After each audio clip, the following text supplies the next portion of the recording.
என் பழக்க வழக்கத்தை நான் எப்படி மாற்றுறது, என் நடத்தையை நான் எப்படி மாற்றுறதுன்னு ஒரு நேயர் கேட்குறாங்க. உண்மையை சொன்னால், ஒரு மனிதனுடைய நடத்தைன்னு வர்றது வெறுமனே வெளியில் நடக்கிற செயல் மட்டும் அல்ல. நடத்தை என்பது அவன் உள்ள நம்புகிற விஷயங்கள்லேருந்து தான் பிறக்குது.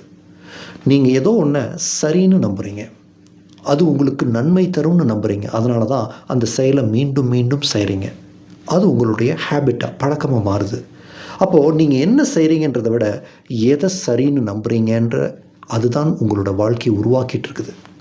அப்போது வாழ்க்கை மாறணும், பழக்க வழக்கங்கள் மாறணும்னா, நடத்தை மாறணும்னா முதல்ல இது சரின்னு நீங்கள் நம்புகிற சில விஷயங்கள் மாறணும்.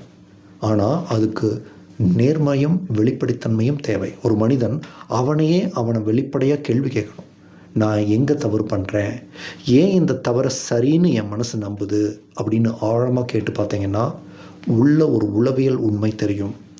நீங்கள் இதுவரைக்கும் சரின்னு நம்பி செய்த விஷயம் உண்மையில் தவறான விளைவுகளை உருவாக்குது அப்படின்னு தெளிவாக புரிஞ்சிட்டிங்கன்னா அந்த நிமிஷத்திலிருந்து மாற்றம் என்பது ஆரம்பமாகிவிடும்.